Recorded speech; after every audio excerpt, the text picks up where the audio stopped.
బిచ్చగాడు fame Vijay Anthony కొత్త తమిళ dubbing cinema Morgan release అయి నిన్న సోమవారంతో 11 రోజులు కంప్లీట్ అయింది.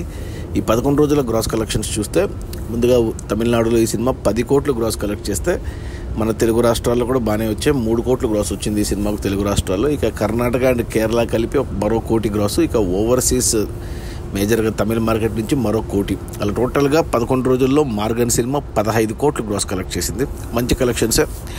ఇక ఈ 15 కోట్ల గ్రాస్లో థియేటర్ల రెంట్లు, గవర్నమెంట్ ట్యాక్సులు, ఖర్చులని పోను డిస్ట్రిబ్యూటర్ షేర్ వచ్చేసి 8 కోట్లు ఉంది. ఈ సినిమా బడ్జెట్ 24 కోట్లు అయితే 12 కోట్లకు డిస్ట్రిబ్యూటర్లకు అమ్మారు. 12 కోట్లకు గాను 8 కోట్లు వెనక్కి వచ్చేసాయి మొదటి 11 రోజుల్లో. మరో 4 కోట్లు వెనక్కి వస్తే సినిమా హిట్ అవుతుంది బాక్సాఫీస్ దగ్గర కమర్షియల్గా. 4 కోట్లు షేర్ రావాలి అంటే మరో 8 కోట్ల గ్రాస్ రావాలి. కొద్దిగా కష్టమే. ఈరోజు మంగళవారం వర్కింగ్ డే, కలెక్షన్స్ తగ్గుతాయి. బట్ చూడాలి మరి తమిళనాడులో ఓవరాల్గా సినిమా బ్రేక్ ఈవెన్ అందుకొని హిట్ అనిపించుకుంటుందా లేదా అనేసి. బట్ విజయ్ యాంటోనీకి మంచి కలెక్షన్స్ రీసెంట్ టైమ్స్లో. సినిమా కూడా బాగుంది, నేను కూడా చూశాను.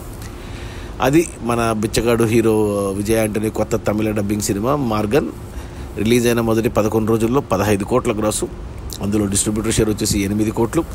సినిమాని డిస్ట్రిబ్యూటర్లు 12 కోట్లకు కొంటే 8 కోట్లు వెనక్కి వచ్చాయి. మరో 4 కోట్లు రావాలి సినిమా హిట్ అవ్వడానికి, అంటే 8 కోట్లు గ్రాస్ రావాలి. చూడాలి మరి హిట్ అవుతుందా లేదా అనేసి. సినిమా అయితే బాగుంది. Okay, bye.